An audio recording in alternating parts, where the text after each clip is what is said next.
solamente para, antes de pasar con la presentación y con la ponencia de hoy día, quiero recordarles a todos que mañana estamos iniciando nuestro congreso en la tarde. Todavía se pueden inscribir aquellas personas que no se hayan inscrito. Recuerden que todos los miembros hábiles de la sociedad tienen la posibilidad de ingresar al congreso sin ningún pago, está incluido en su membresía, y por lo tanto empezamos nuestras charlas mañana en la tarde y hasta el domingo al mediodía. Tenemos profesores invitados del más alto nivel: el doctor Gianfranco Parati, presidente de la Liga Mundial de Hipertensión; el doctor Estergio, presidente de la Sociedad Internacional de Hipertensión; el doctor Alcocer, presidente de la Sociedad Interamericana de Hipertensión; el doctor Peñarera, presidente de la Sociedad de LASH, y como ellos, otros destacados, muy destacados ponentes de Argentina, de Italia, de España, el doctor Coca, entre los más destacados de los que recuerdo en este momento, pero nos acompañan 16 profesores extranjeros. Entonces tenemos un evento de mucho nivel y van a poder participar ustedes a partir de mañana en la tarde. A las 4 iniciamos nuestra transmisión y estamos esperando a que todos participen. Bueno, hoy día este webinar está con un tema sumamente interesante, que es la hipertensión renovascular, que es la forma de hipertensión secundaria más frecuente en los adultos mayores. También existen personas más jóvenes con hipertensión renovascular. Por lo tanto, el día de hoy voy a dejar en la palabra a la doctora Patricia Nostroza, presidenta de la filial Trujillo de nuestra Sociedad de Hipertensión, para que presente a la doctora Jessica Bravo, que va a ser la ponente de hoy día. Doctora Patricia, por favor, adelante con la presentación de nuestra ponente. Gracias. Muy buenas noches, doctores. Estamos muy entusiasmados, como dice el doctor Salazar, ya en modo hipertensión, desde ya, para víspera de nuestro congreso. Y tengo el honor de presentarle a la doctora Jessica Ivonne Bravo Zúñiga, quien es nefróloga y jefe del servicio de nefrología especializada del Hospital Edgardo Rebagliati Martins de Lima. Es profesora universitaria del Departamento de Medicina de la Universidad Mayor de San Marcos, del capítulo de nefrología. Tiene un doctorado en medicina de la Universidad Peruana Cayetano Heredia. Además es miembro del Registro Nacional Científico Tecnológico de RENACIT, como investigadora nivel 5. Es miembro de la Sociedad Peruana de Nefrología, miembro de la Sociedad Latinoamericana de Nefrología y también miembro de la Sociedad Internacional de Nefrología. Vamos a tocar un tema de importancia, de suma importancia, que es la hipertensión renovascular. Encantada, doctora, de tenerlo con nosotros. Muchas gracias, buenas noches. Es un gusto para mí estar aquí y les agradezco mucho por la invitación. No sé si ya se puede ver mi pantalla. Sí, se ve bien, doctora. Perfecto. Bueno, el tema que me han indicado hoy es hipertensión renovascular. Y bueno, voy a hacer mi introducción hablando sobre la hipertensión, dándole un enfoque más hacia lo que es guión, teniendo en cuenta que yo soy nefrólogo.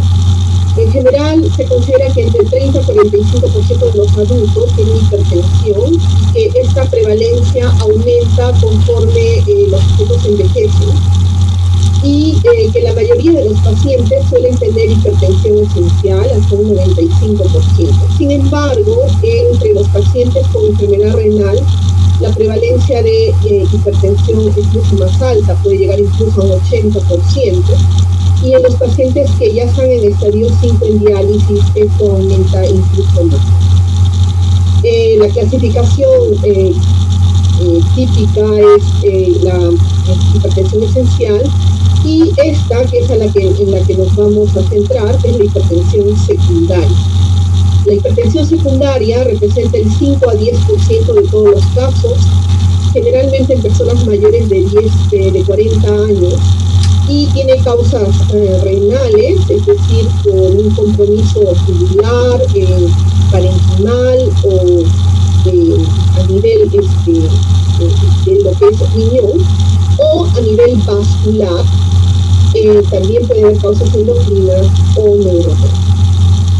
La hipertensión arterial, aparte de tener una serie de complicaciones cardiovasculares, en lo que es riñón, es un factor muy importante para lo que es enfermedad renal, se lo considera un factor de inicio de enfermedad renal y también es un factor importante de progresión de la enfermedad renal. En lo que es riñón, se considera que la hipertensión se asocia a una sobrecarga de volumen, a un incremento de la actividad simpática con retención de sodio, una disfunción endotelial y una hiperactividad del sistema renina-angiotensina. Y bueno, entramos como una especie de círculo vicioso. Por lo tanto, a nivel del glomérulo, la hipertensión lo que va a causar es un colapso isquémico debido a una disminución de la perfusión, a un engrosamiento de la cápsula de Bowman, a alteraciones a nivel de las arteriolas con hialinosis, presencia de colágeno, y a un engrosamiento y proliferación resultando en que disminuya la luz del vaso.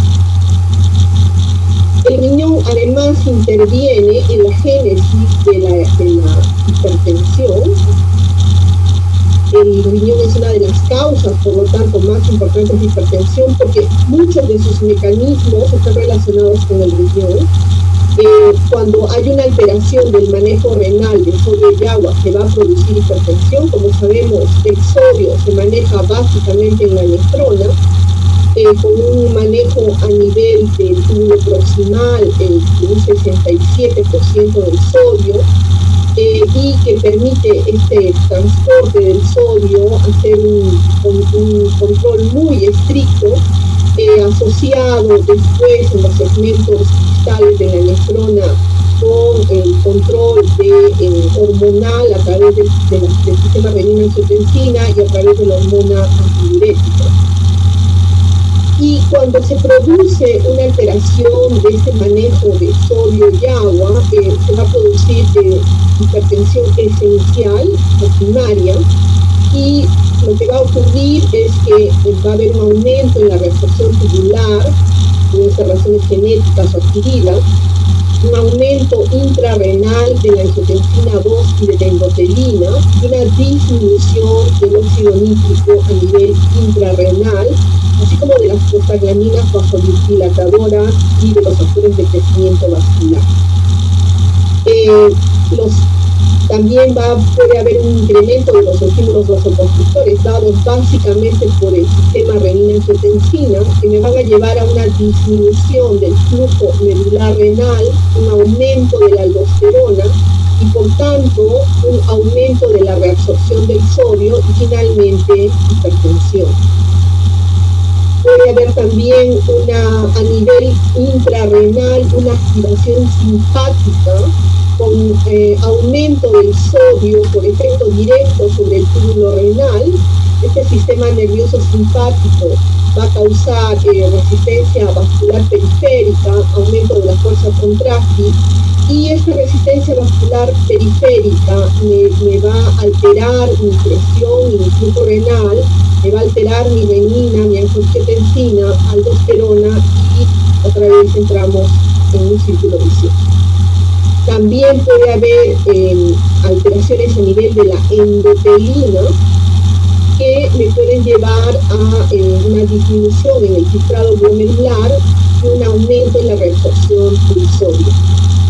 Y alteraciones en las especies reactivas de oxígeno que me van a llevar a una disminución en el filtrado glomerular, un aumento en la reabsorción renal de sodio y un aumento en la resistencia vascular renal. Entonces, normalmente yo necesito un equilibrio entre las hormonas vasoconstrictoras y las hormonas vasodilatadoras para mantener el control adecuado de la presión arterial, todo basado en la reabsorción renal de sodio y agua. Y entonces nos damos cuenta que el riñón pues, es un factor fundamental para el control de la presión arterial. Si a esto le sumo una disfunción endotelial con rigidez arterial, probablemente asociado a la edad o otros factores como la hipertensión, la diabetes o la dislipidemia y el tabaquismo, pues voy a tener la posibilidad de que este paciente tenga más riesgo y empiece a presentar hipertensión. Entonces la pregunta sería si la hipertensión secundaria, que es el tema de hoy, es todos estos mecanismos que hemos nombrado presentes, ¿no? Entonces cuando yo sospecho en forma clínica de una hipertensión secundaria, yo puedo plantearme varias posibilidades, como por ejemplo un aldosteronismo primario, un feocromocitoma, una apnea obstructiva del sueño o una hipertensión renovascular. Y cuando yo me planteo el diagnóstico de una hipertensión renovascular, pues debería estar frente a un paciente con una hipertensión severa que le cause una falla renal progresiva o una hipertensión maligna que tenga una evolución rápida o una hipertensión reciente que esté determinando un incremento rápido de la creatinina, y sobre todo si esto se ha dado luego de utilizar inhibidores del sistema renina-angiotensina. O también pacientes que tienen edema agudo de pulmón recurrente. Entonces, la hipertensión renovascular generalmente es debida a lesiones ateroscleróticas, es una de las causas más frecuentes de hipertensión, es potencialmente reversible, sobre todo en población de edad avanzada, pero se manifiesta clínicamente de formas variables, ¿no? Desde personas con hipertensión asintomática hasta la hipertensión resistente, desde la disminución progresiva de la función renal hasta una insuficiencia renal severa y rápida, desde una desestabilización cardíaca como un edema o una congestión pulmonar, o una insuficiencia cardíaca recurrente con síndrome coronario agudo. En general, estos pacientes van a tener tendencia a progresar en su enfermedad renal y tienen mayor riesgo de desarrollar complicaciones cardiovasculares, con, por lo tanto, mayor riesgo de morbilidad y mortalidad. Entonces, la hipertensión renovascular es un síndrome que se caracteriza por tener presión elevada, producida por cualquier afección que interfiera con la circulación arterial renal. La mayoría suelen tener una estenosis significativa en la arteria renal y la mayoría de las afecciones causan que haya una perfusión reducida en uno de los riñones, mientras que el segundo riñón o el contralateral va a estar expuesto a presiones sistémicas elevadas.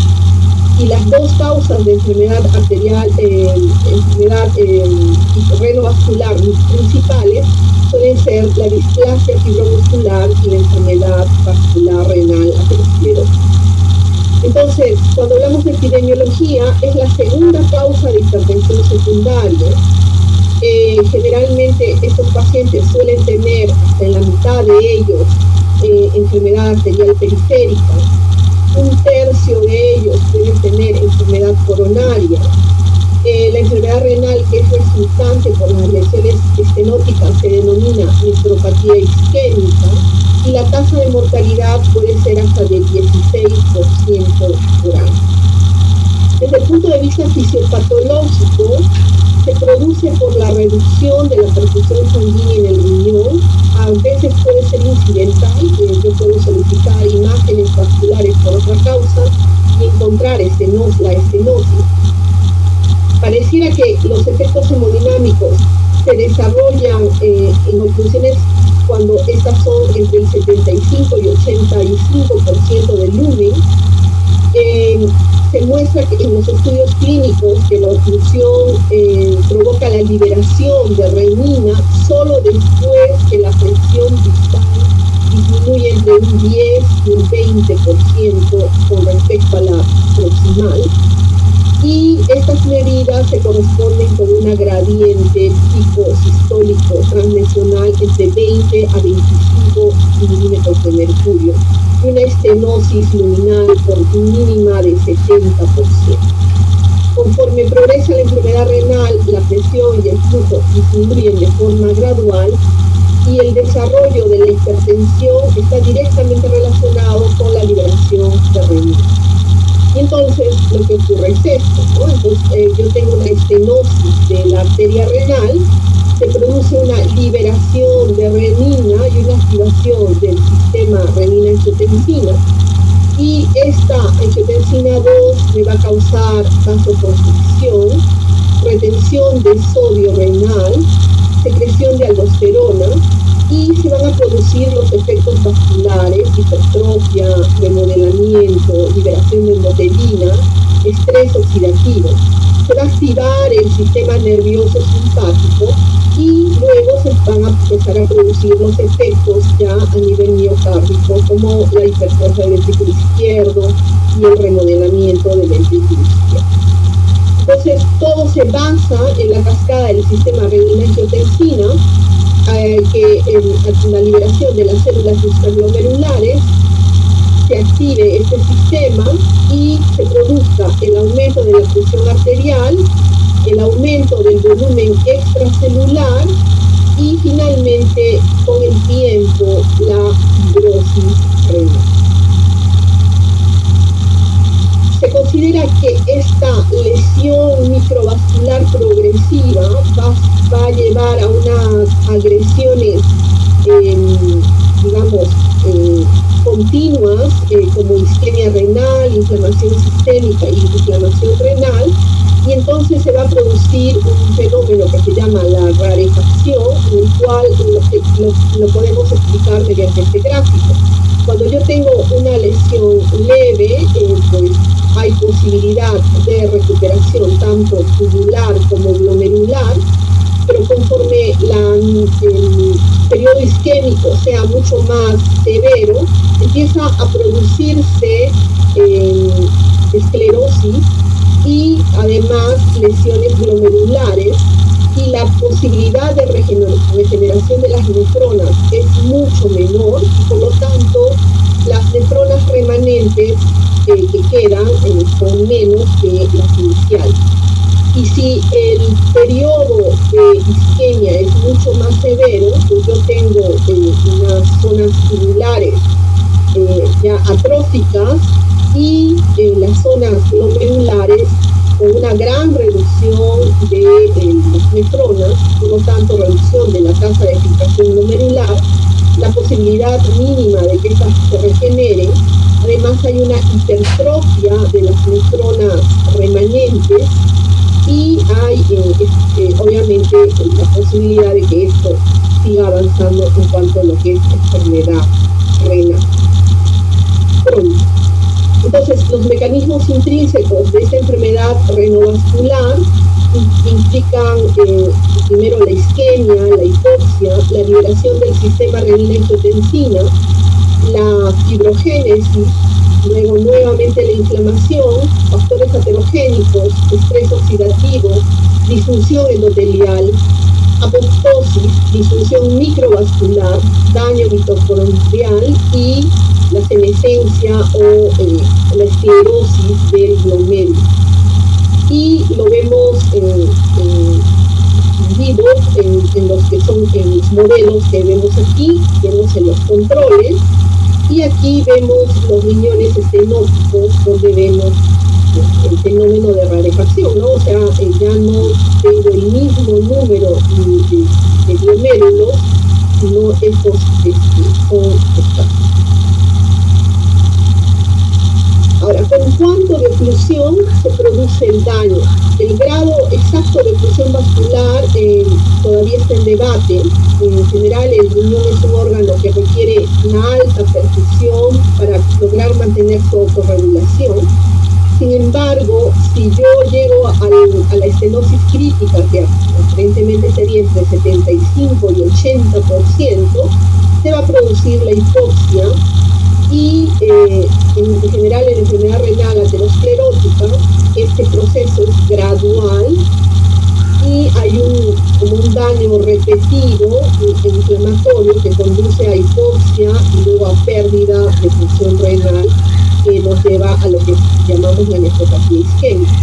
Y esto hace que pongamos el primer punto llamativo, que es que necesitamos identificar esta población que tiene una perfusión renal disminuida antes que el proceso se vuelva irreversible, y por lo tanto sería una prioridad clínica importante.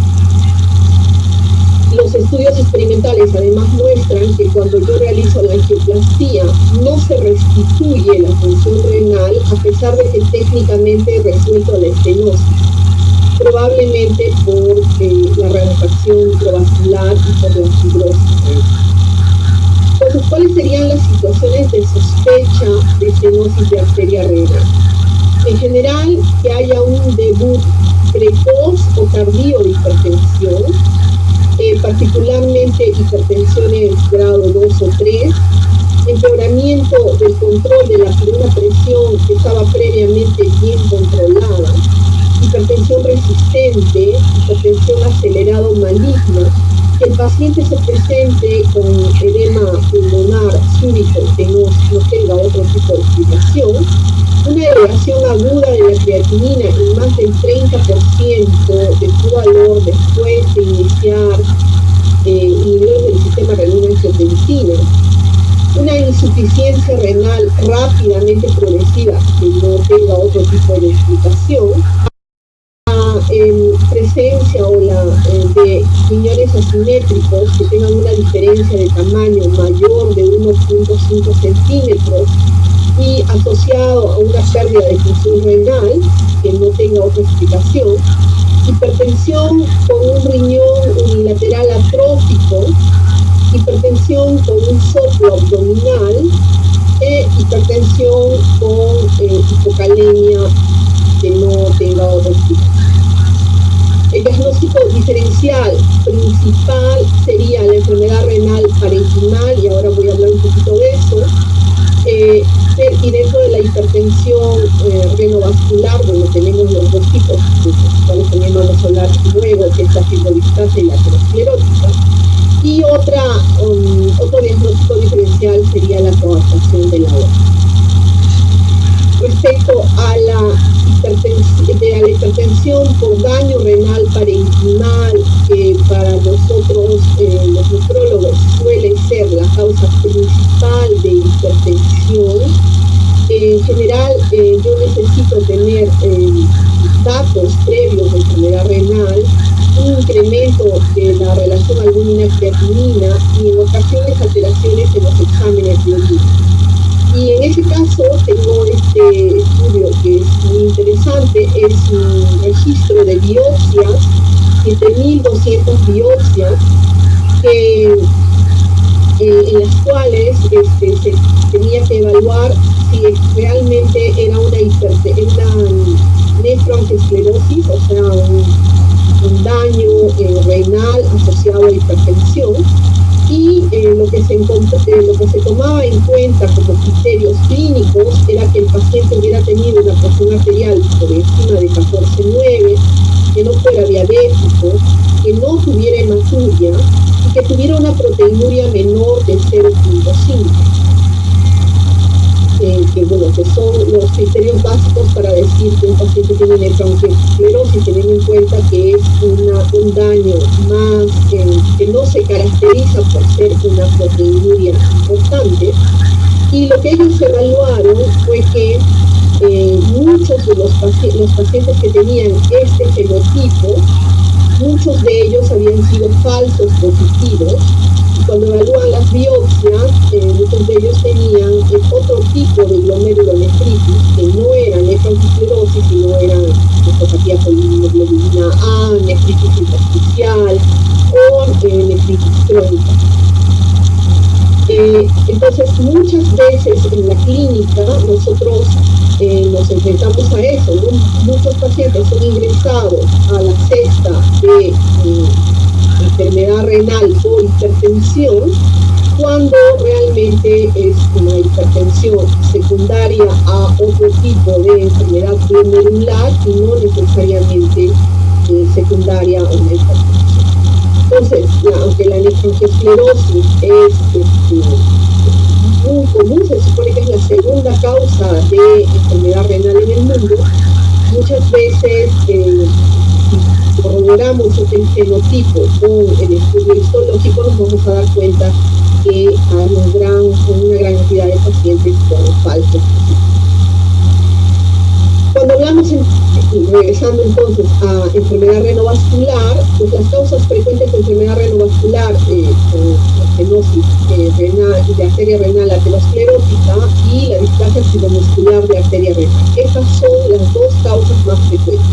Pero también hay causas menos frecuentes, como un aneurisma de arteria renal, una oclusión arterial segmentaria que puede ser postraumática, embólica, diafrogénica, una compresión extrínseca que puede ser por algún tumor, por un hematoma, una fístula arteriovenosa renal que está dentro de las complicaciones, por ejemplo, de una biopsia renal, una vasculitis sistémica como la enfermedad de Takayasu o una coartación de aorta.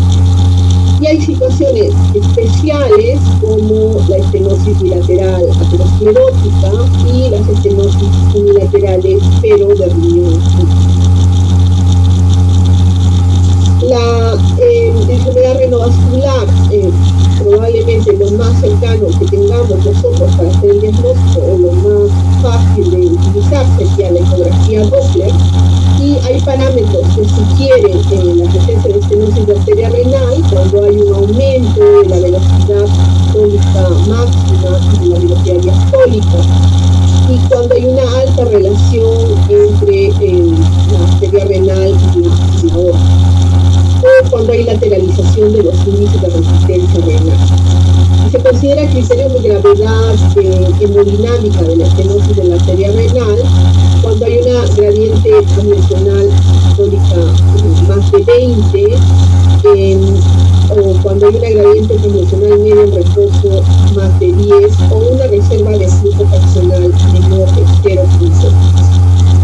Los otros métodos, como la determinación de la actividad renina plasmática y el renograma con captopril, ya han quedado en desuso porque tienen limitada especificidad y sensibilidad, y porque tienen mucha variabilidad y se relacionan mucho con los niveles de hidratación o el tipo de medicamentos que está usando el paciente. En general, ya no se utiliza. Muy bien, entonces, teniendo en cuenta que las dos principales causas, pues voy a hablar un poco de ellas. La displasia fibromuscular, no se conoce su etiología, es un depósito desorganizado de colágeno y se puede encontrar en la zona suboendotelial, en la zona media o perimedial. Hay alternancia de zonas con depósitos más finos y otros con depósitos más gruesos, y por lo tanto se le llama collar de cuentas. Se asocia en un 12% con aneurismas intracerebrales y puede tener también disección espontánea. Su clasificación es intimal, periadventicial, puede generar estenosis focales o tubulares y puede ser más prevalente en otros. Su prevalencia es más baja, es bastante baja, 0.4%. Su diagnóstico es en la etapa media de la vida, entre 30 a 50 años. Su síntoma principal es la hipertensión, pero hasta la mitad de los casos pueden tener una afectación extrarrenal. Entonces, cuando vemos este registro, por ejemplo, este registro europeo de displasia fibromuscular, vemos que en general hay que buscarla en diferentes lugares aparte del riñón, que se asocia mucho a la presencia de aneurismas y a zonas también de disección, que suele ser focal en gente más joven y en varones, y suele ser multifocal en gente mayor y de sexo femenino. Entonces, ¿cuándo sospechar de displasia fibromuscular? Cuando los signos, puedo buscar signos clínicos en la arteria renal o en en la zona cerebrovascular. A nivel de la arteria renal, son pacientes hipertensos, menores de 30 años, especialmente mujeres, que tienen hipertensión acelerada o maligna o resistentes, suelen tener un tamaño renal pequeño unilateral, sin una anormalidad urológica que lo explique. Pueden tener una sospecha de disección de arteria renal y debe haber fibrodisplasia al menos en otro territorio vascular. Y a nivel cerebrovascular se acompañan de migrañas crónicas, pueden tener tinnitus, amaurosis fugaz y dolor cervical unilateral o con hallazgos neurológicos. El diagnóstico se hace con angiotomografía o angioresonancia o con arteriografía renal y generalmente se debe confirmar estos mismos hallazgos, no solo el riñón, sino buscar otro territorio vascular donde pueda estar presente.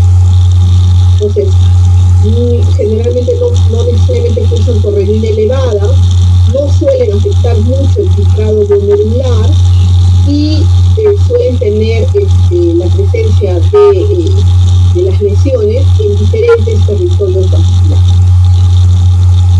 La otra causa es la enfermedad renovascular de causa aterosclerótica.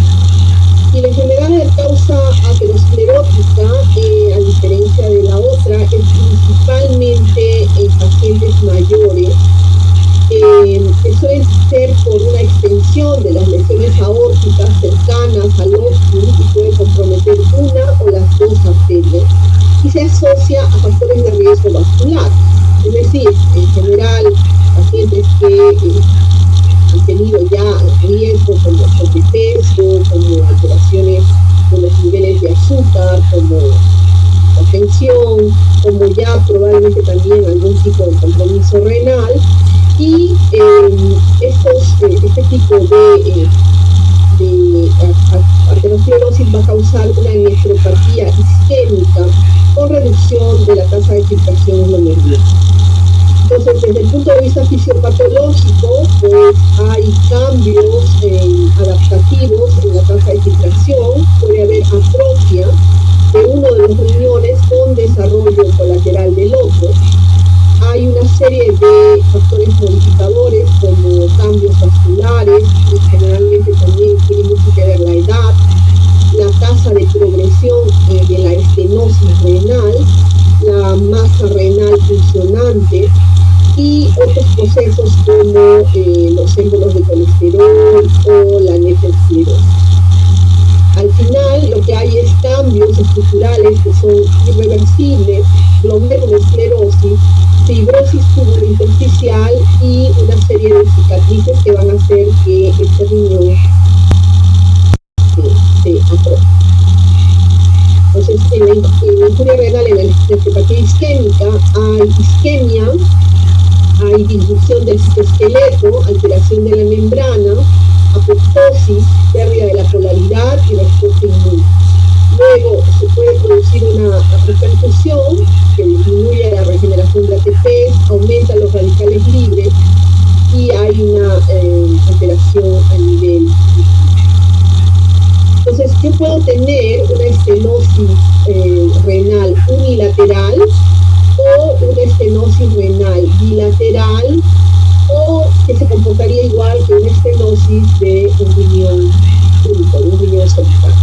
Entonces, si yo tengo la estenosis de un riñón unilateral, lo que se va a producir es en este riñón que tiene menos perfusión, una liberación del sistema renina-angiotensina y esta liberación me va a producir la hipertensión y se puede lograr, o sea, se puede mejorar, digamos, se puede buscar test diagnósticos como los estudios de imágenes o de visión de la renina. Y en el riñón contralateral va a haber un incremento de la perfusión con la finalidad, digamos, de que con una supresión del sistema renina y un incremento en la excreción del sodio.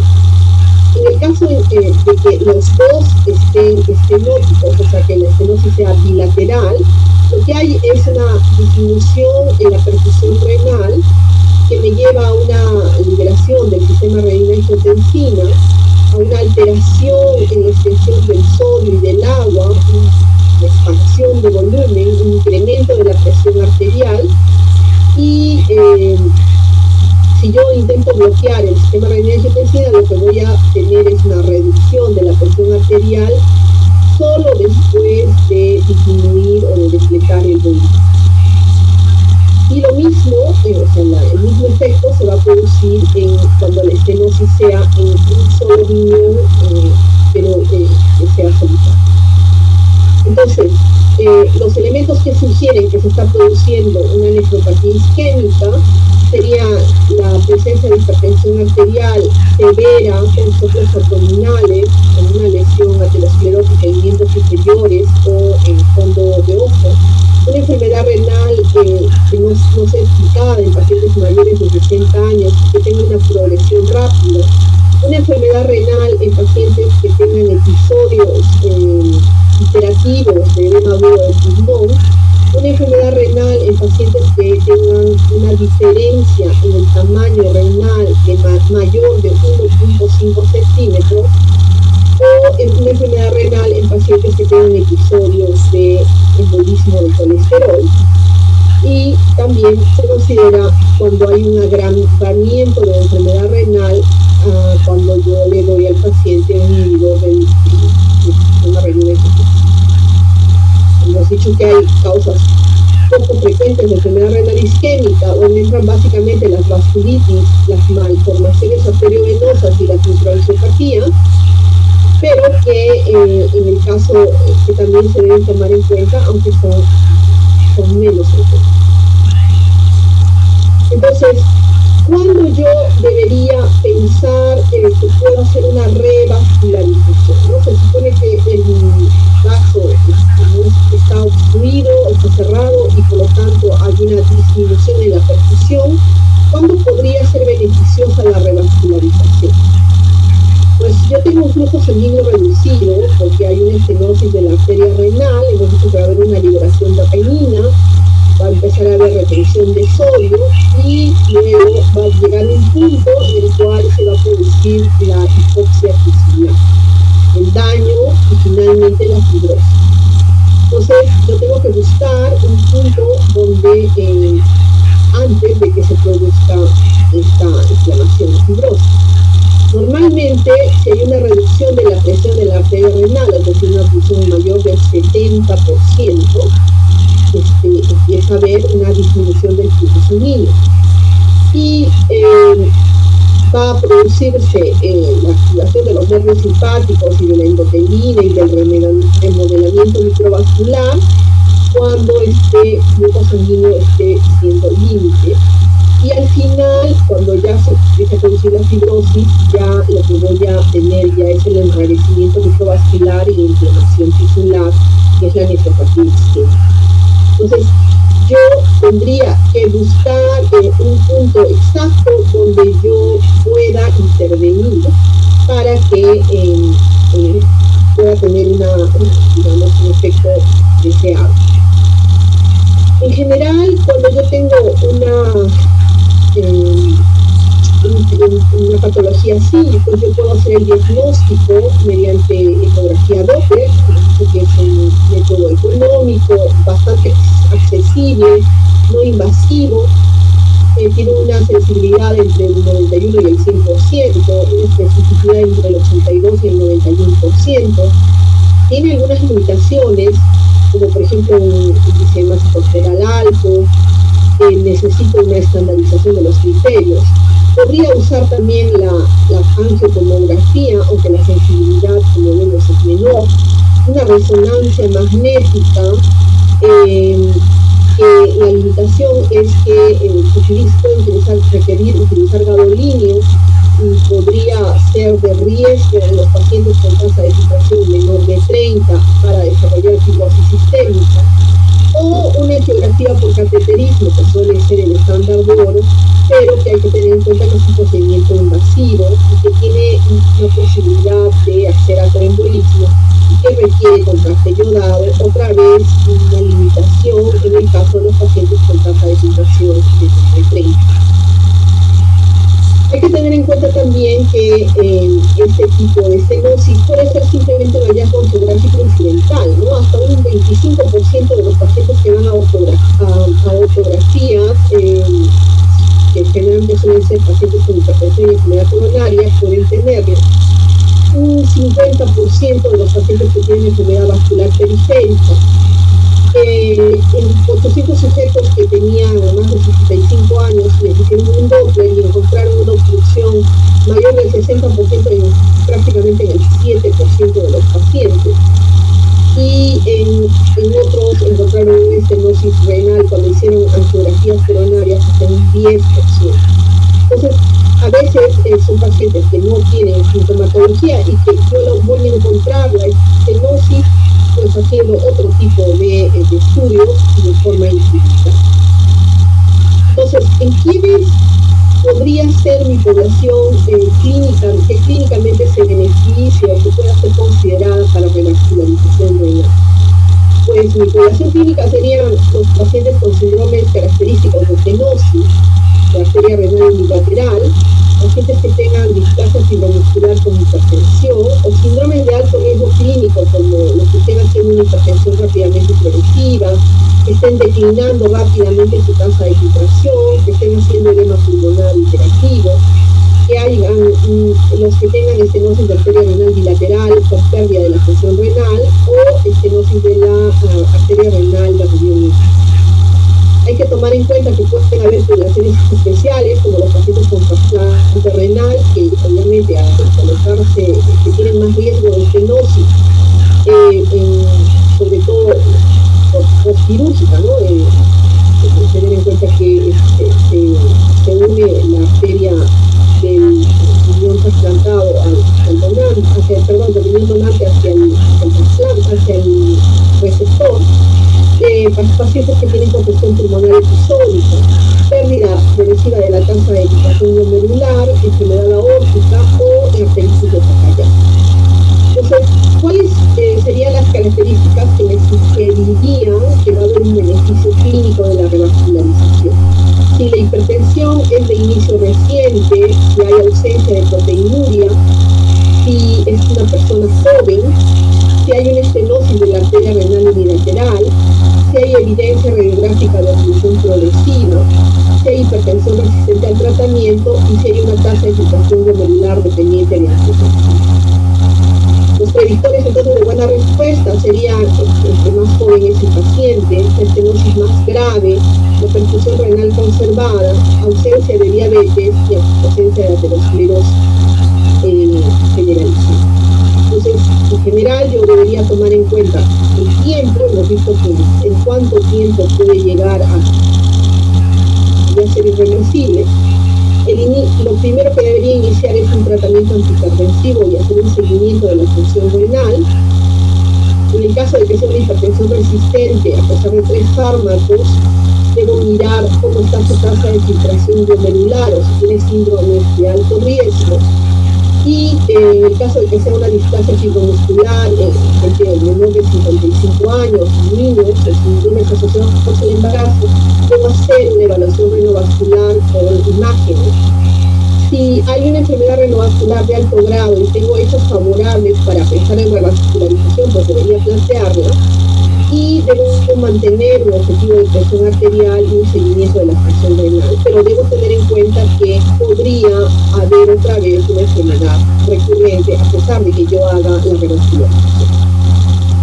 El enfoque terapéutico actual se basa en eso, o sea, en empezar con hipertensivos, porque hay una serie de estudios controlados donde no se encontró reducción sistemática y significativa de la presión ni restauración de la función renal ni mejoría de los resultados cardiovasculares.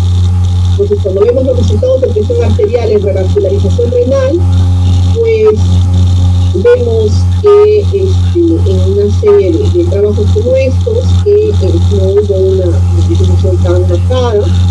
Cuando vemos los resultados en cuanto a función renal, pues vemos que a largo plazo pues tampoco hubo mayor mejoría de la tasa de filtración glomerular.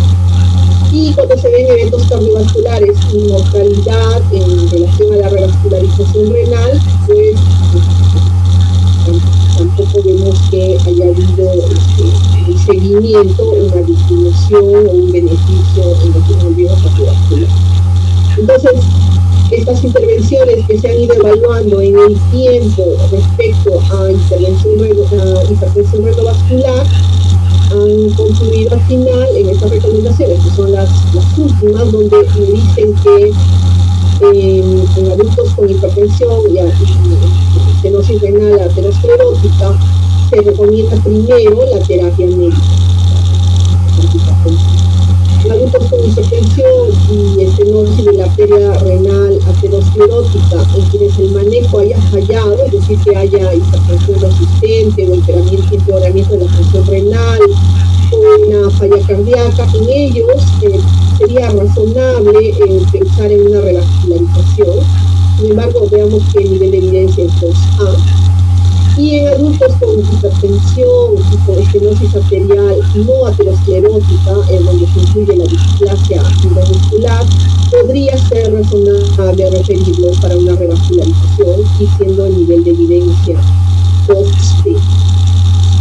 Entonces, se indica que de inicio debería empezar con tratamiento médico, con 3 fármacos como mínimo, y debería lograr que estos fármacos utilizarlos hasta las dosis máximamente tolerables. La otra pregunta sería si puedo incluir dentro de mi terapia GECAS-OARA2. Pues en general en los estudios que se han revisado se ve que se incluyeron, pero hay que tomar en cuenta pues que tienen un efecto a nivel de la hemodinamia glomerular, pues el bloqueo del sistema renina angiotensina lo que hace es una vasodilatación de la referente y una vasoconstricción de la aferente. Y sin embargo en los estudios revisados se utilizaba el GECAS o ARA2 previamente en estos pacientes y en general no evidenciaron un incremento de los suaves. Otra alternativa podría ser la denervación renal, pero otra vez en candidatos seleccionados. Se recomienda en hipertensos resistentes o no controlados, pero está contraindicado, por ejemplo, en displasia fibromuscular, en aneurisma de arteria renal, en estenosis significativa de la arteria renal y en pacientes que hayan tenido stent de arteria renal previa. Entonces, las ideas finales serían, efectivamente, esta es una enfermedad altamente prevalente y puede dar lugar a diferentes síndromes clínicos, desde una hipertensión grave, insuficiencia renal o síndromes de alteración cardíaca. Que la angioplastía con stent no tiene unos resultados clínicos tan alentadores, pero eso nos lleva a la necesidad de identificar los pacientes que podrían beneficiarse más con este tipo de tratamiento. Y que en el caso de la enfermedad renal vascular aterosclerótica es fundamental optimizar el tratamiento médico, evitar el tabaco, controlar la dislipidemia y bloquear el sistema renina angiotensina. Pero sobre todo, si hablamos de prevención, es tratar de identificar esta población con perfusión renal disminuida antes de que el proceso ya se vuelva irreversible, y esto debería ser una prioridad clínica importante. Y eso sería básicamente lo que les quería comentar. Muchas gracias. Muchísimas gracias a usted, doctora, por su valiosa exposición. Gracias por compartirnos sus conocimientos y experiencia. Para nosotros ha sido de un gran aporte. Quisiera hacer algunas preguntas, doctora, en relación a la relación que tiene nefropatía isquémica con la enfermedad arterial periférica. ¿No? Se publicó un porcentaje de hasta un 50% de pacientes que tenían enfermedad arterial periférica también posiblemente tendrían enfermedad renal arteriosclerótica, ¿no? Entonces, ¿y qué tanto, doctora, se ha investigado con la presencia de arteriosclerosis en carótidas, por ejemplo, que nosotros los cardiólogos pedimos más frecuentemente? Si hay alguna relación de repente de enfermedad carotidia o enfermedad vascular renal arteriosclerótica. Lo que pasa es que en general, o sea, lo que hemos visto en las diapositivas, muchos de los trabajos que han sido hallazgos, ¿no? Son pacientes que se sometían, por ejemplo, a otro tipo de estudios, por ejemplo, por enfermedad coronaria o por enfermedad periférica, y dentro de los hallazgos también encontraban una estenosis de la arteria renal. Probablemente porque, como dije, este es un síndrome que puede ir desde ser muy sintomático a encontrar también personas que no tienen mayores síntomas, porque va a depender del nivel de oclusión de la arteria renal. Como hemos visto en la fisiopatología, tengo que llegar a un nivel de oclusión límite para que se produzca la isquemia y se produzca la mayor liberación de renina, ¿no? Entonces, a mayor obstrucción, mayor liberación de renina. No he encontrado un trabajo que correlacione específicamente los ateromas a nivel de carótida en relación específica a la obstrucción a nivel de la arteria renal. Ya, doctora, muchas gracias. Respecto, doctora, a esos pacientes jóvenes, ¿cuál sería, doctora, digamos, algunos criterios, digamos, prácticos para identificar algunos pacientes jóvenes con displasia fibromuscular? En general, tendría que ser un paciente que tiene una hipertensión y que es menor de 30 años, por ejemplo. Pero hay que recordar que en displasia fibromuscular el daño, el compromiso generalmente no es exclusivamente a nivel renal. Tengo que buscar que haya una alteración a nivel de otra zona más del cuerpo, generalmente a nivel del sistema nervioso central. Se asocian mucho a neuritis.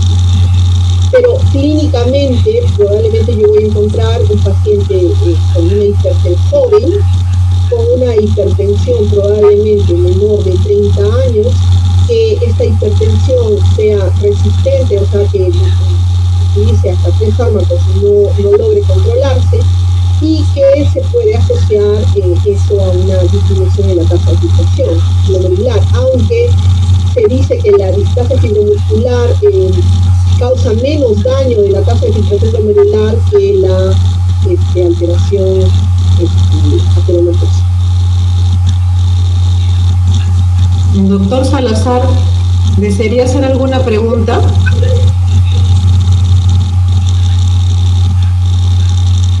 Sí, a ver. Resulta tanto frustrante el hecho de saber que el beneficio de revascularizar no trae un beneficio importante. Entonces, una duda que puede surgir es: ¿para qué busco algo si no lo voy a poder tratar? Porque al final de cuentas el tratamiento adecuado de la hipertensión es lo que traería el beneficio y no tanto revascularizar. ¿Podría decirnos en qué casos realmente sería sensato considerar revascularizar? Porque en realidad son muy pocos los que realmente se beneficiarían de revascularizar, ¿no? Ya sea por angioplastia o por cirugía. En general, es cierto, o sea, aparentemente al inicio todo el mundo tenía mucha esperanza, especialmente en la década de los 70, de los 80, de que este era pues el tratamiento, digamos, adecuado para este tipo de pacientes. Sin embargo, ahora se limita a un grupo de pacientes, como por ejemplo los pacientes que tengan una enfermedad renal avanzada, que que tengan además por ejemplo, un riñón solitario con estenosis, una enfermedad renal en el estadio 4, pueden tener un criterio de uso apropiado de angioplastia. Pacientes con hipertensión resistente que estén utilizando más de 3 fármacos sin buena respuesta y que tengan una enfermedad severa bilateral o riñón solitario. Los pacientes que tengan insuficiencia cardíaca recurrente y que tengan daño unilateral con una gradiente translesional más de 10 milímetros, hipertensión resistente que no tolere adecuadamente los medicamentos, o una lesión severa unilateral, estos pacientes serían probablemente los que se beneficiarían más de una angioplastia. Sin embargo, como hemos visto también, existe la posibilidad de que, una vez que yo haga el procedimiento, otra vez vuelva a presentarse la estenosis, porque en el caso de los pacientes con aterosclerosis, es un daño sistémico, ¿no? Es un daño que continúa produciendo. Entonces, como usted dice, es un poco decepcionante que yo tenga que limitarme solo a un grupo de personas, e incluso desde el punto de vista renal, que yo me limite, por ejemplo, a los pacientes con estadio que para nosotros el estadio 4 es un estadio prácticamente ya el de la prediálisis, y que incluso desde el punto de vista renal el riesgo de someterlo a una cirugía podría más bien llevarlo más rápidamente hacia que avance a un estadio ya de diálisis, ¿no?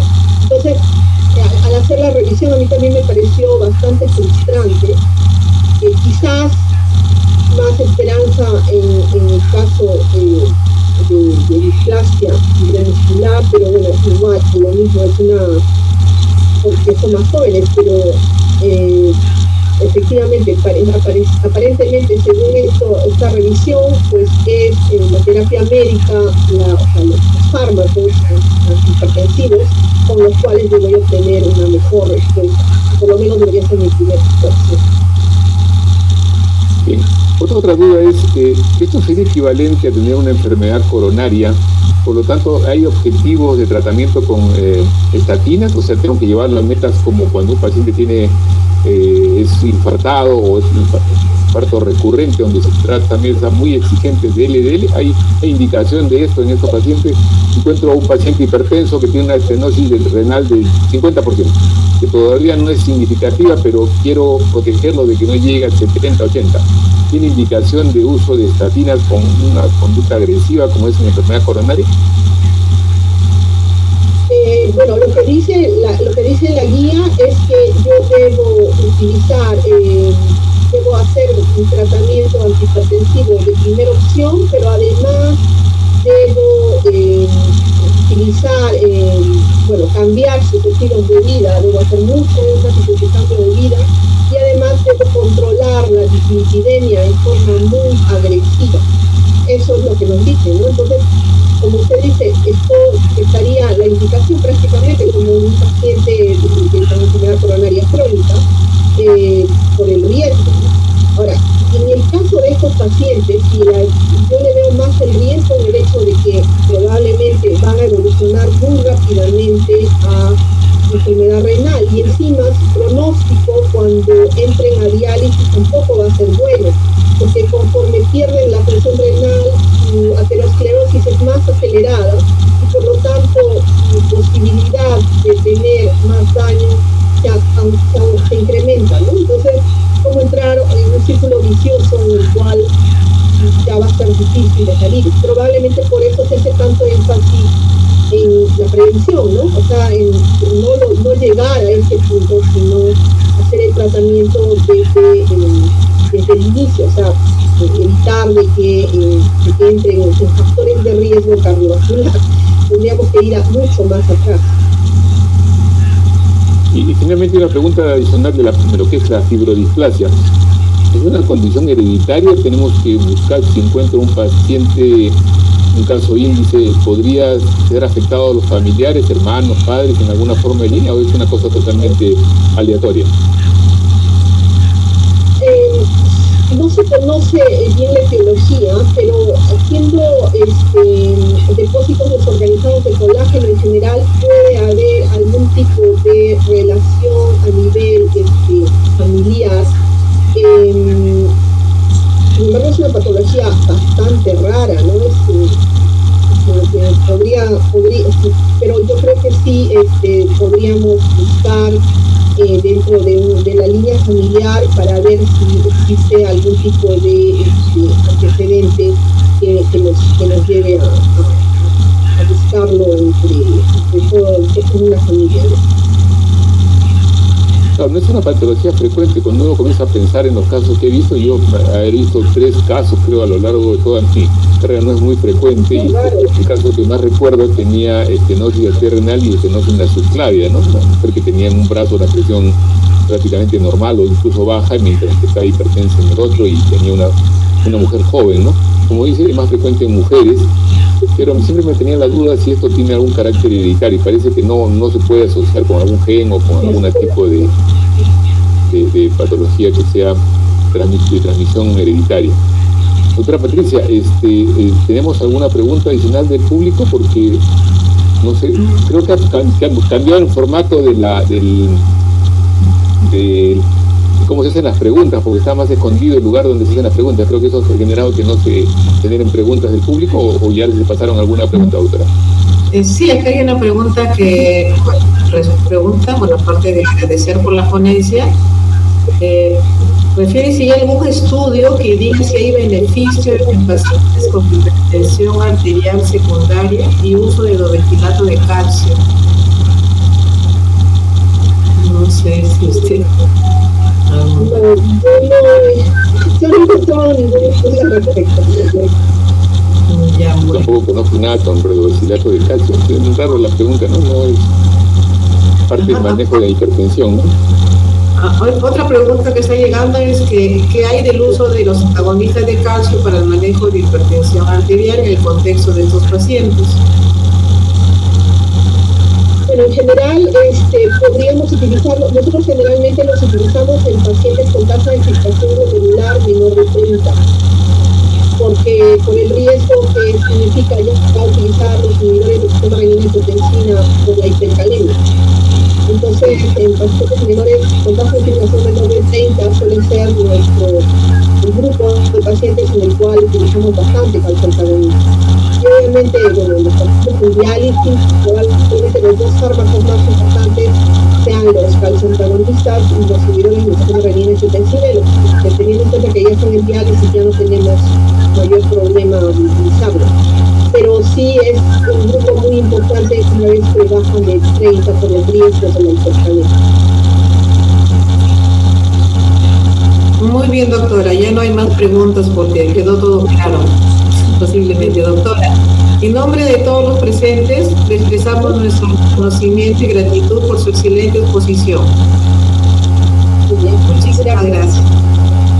Igualmente le agradezco, doctora, ha sido una excelente presentación. Yo creo que ha habido bastante claridad en los conceptos. Lamentablemente no es una patología en la cual podamos nosotros buscarla con mucha ahínco, porque, como le decía, no trae muchos resultados de revascularizar, ¿no?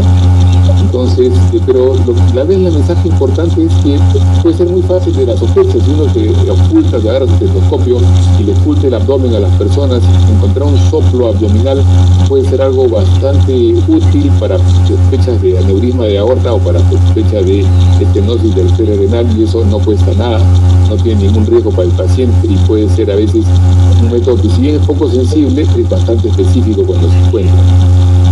Entonces, igual, mi agradecimiento y felicitación a la doctora Patricia por la conducción, y nuevamente recalcar la invitación a todos para que se nos acompañen en el congreso que comienza el día de mañana.